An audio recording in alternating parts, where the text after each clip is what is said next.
मंसूर, आपने इन सबके ओपिनियन सुने। मैं आपसे जानना चाहूँगी, मुस्लिम लीग नून से जब भी कारकर्दगी की बात की जाए तो ये 16 माह की हुकूमत को ओन ही नहीं करते उसकी कारकर्दगी को। वो बात करते हैं ना शाहिद खाकान अब्बासी को करते हैं, 2013 से 2017 की कारकर्दगी को ले आते हैं कि जी हमने ये किया, मोटरवेज बनाई, ये किया। इसकी क्या वजह है? क्या शहबाज शरीफ एक नाकाम वज़ीर आज़म थे जिसको वो शहबाज शरीफ की परफॉर्मेंस को भी वो ऑन करने को तैयार नहीं है? इसकी वजह ये है कि गजनी जो है ना फिल्म का नहीं, ये कैफियत का नाम है।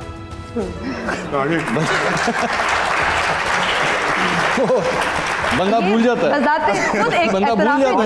क्या ये बिज़ाते खुद इनकी तरफ से इतराफ़ है जुर्म? बंदा भूल जाता है कि ये जो है मेरे जिस्म के ऊपर जो है ना एक बदनुमा दाग है, मैं इसको किसी तरह भुला दूं। तो दूसरी बात ये कि मैं आपके जो दीगर पैनलिस्ट हैं मैं उनकी गुफ्तगू सुन रहा था। एक तो मुझे भी आज खिताब मिल गया कि मैं भी हैंडसम हूँ, तो मैं भी अब टक्कर में आ सकता हूँ। नजर नहीं ठहरी आप। दूसरी बात ये देखिए, जारी बात है आपके इलेक्शन सीजन चल रहा है, आपके सामने जो पॉलिटिकल पार्टीज बैठी हैं they will always tell you कि जी हमारी अच्छी चीज़ें क्या थी या हमने क्या किया। ये डिलिबरेटली अपनी बुरी चीज़ों को छुपाएंगे। हम जो जर्नलिस्ट हैं, हमें हमारा फ़र्ज़ है कि हम आपको बताएं कि इनकी बुरी चीज़ें क्या क्या थी। बिल्कुल। सलमान अकरम राजा साहब से चूँकि आपने स्टार्ट किया, पाकिस्तान तहरीक इंसाफ से हम स्टार्ट करते हैं। इन्होंने जो बातें कही सेहत के हवाले से और तालीम के हवाले से, हाँ बिल्कुल ये काम हुआ, सेहत कार्ड का काम हुआ। अब एक चीज़ बताना भूल गए, बिलियन ट्री सुनामी, ये भी पाकिस्तान तहरीक इंसाफ का क्रेडिट है जो उनको जाता है जी। लेकिन दूसरी साइड के ऊपर कुछ बदनुमा दाग भी हैं। उस्मान बुज़दार, ये बदनुमा दाग है आपकी गवर्नमेंट में। सलमान अकरम राजा साहब बीइंग अ लॉयर, मेरा ख्याल में आज जिस फस्तायत की हम बात कर रहे हैं और जिस निज़ाम की हम बात कर रहे हैं, ये निज़ाम पाकिस्तान तहरीक इंसाफ के लिए और पाकिस्तान तहरीक इंसाफ की हुकूमत के दौरान ख़राब होना शुरू हो चुका था। लोगों को उठाया जा रहा था, सहाफ़ियों को ऑफ एयर किया जा रहा था, लोगों को मजबूर किया जा रहा था जहाज़ में बैठ बैठ के जो है वो बनी गाला पहुँचा जाए। ये हो रहा था सब कुछ जी। तो ये सब कुछ 2018 के इलेक्शंस में भी हमने देखा है। पाकिस्तान तहरीक इंसाफ की अपनी एक वो बैग है गलतियों का। मुस्लिम लीग नून के ऊपर आ जाइए।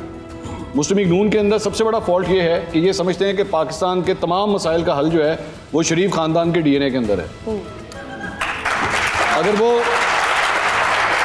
वो DNA आपके पास है तो आप एक सुपरमैन हैं, और अगर वो DNA आपके पास नहीं है तो आप कुछ नहीं हैं। फिर आप या फिर शाहिद खाकान अब्बासी हैं या फिर आप मिफ्ताह इस्माइल हैं जो ग्राउंड से बाहर बैठ के सब कुछ देखें। ये मसला है और ये सोच इनकी तब्दील नहीं होनी। आज 2024 में इलेक्शन होने लगा है, आप और मैं बैठ जाएं, 10 साल के बाद आप भी थोड़ी सी बूढ़ी हो चुकी होंगी, मैं भी बूढ़ा हो चुका हूँगा, मैं भी जवान हो चुका हूँ, आप और जवान हो चुके होंगे और हम फिर ये डिस्कस कर रहे होंगे कि शरीफ खानदान का अगला बच्चा जो है वज़ीर आज़म के लिए खड़ा हो रहा है। 2044 में भी यही होगा, 2054 के अंदर भी यही होगा, क्योंकि इनकी पार्टी का सिस्टम ही इस तरह बना हुआ है, कुछ भी हो जाए। वो दूसरी बात ये कि अगर मैं एक जुमला सिर्फ इलेक्शंस के हवाले से कह दूं, ये नौजवान यहाँ पे बैठे हुए हैं, ये अक्सर थिएटर में फिल्म देखने जाते होंगे, ये कभी भी किसी ऐसे बंदे को नहीं लेके जाते होंगे जिसने फिल्म पहले देखी हो, क्योंकि जारी बात है उसको पता है एंडिंग क्या होनी है। पाकिस्तान के इलेक्शन 2024 के हवाले से भी इस्लामाबाद में और मुख्तलिफ हलकों के अंदर चंद लोग ऐसे बैठे हुए हैं जिन्होंने फिल्म का आखिरी सीन देखा हुआ है और उनको पहले ही पता है इस इलेक्शन का रिजल्ट क्या आना है। अफसोस इस बात का है। और हम जैसे लोग जो हैं बैठ के डिबेट करते रहेंगे, वो जीत जाएगा, ये जीत जाएगा, वो जीत जाएगा, एक स्क्रिप्ट के तहत सबको पहले ही पता है। अब आ जाएं इस्तेकाम पाकिस्तान पार्टी में रोकड़ी साहब के हवाले से, जहाँ तक इन्होंने कहा कि जी वो वज़ीर थे, उनको क्यों निकाला। माज़रत के साथ उन्होंने पूरी देर बैठ के सीनियर वज़ीर के तौर पर पूरा अपना ओहदा इंजॉय किया। आखिर में जाके जब इमरान खान साहब के खिलाफ हवाएँ मुखालिफ चलना शुरू हुई तो उसके बाद इन्होंने वहाँ से जो है कन्नी कतरा ली। एक बात, अगर बाकी प्रिंसिपल स्टांस लेना था तो पहले ही इस्तीफा दे देते। आप माने या ना माने, इस्तेकाम में पाकिस्तान पार्टी में जो बंदा आ रहा है वो दिल से नहीं आ रहा, बल्कि घूसों लातों चपेटों के बदौलत। एक प्रेस कॉन्फ्रेंस हो जाती है, उसके बाद नजर ही नहीं आता कोई। जी, मेरा सामने ये है। हम पुरज़्म हैं आपको आगाह करने के लिए।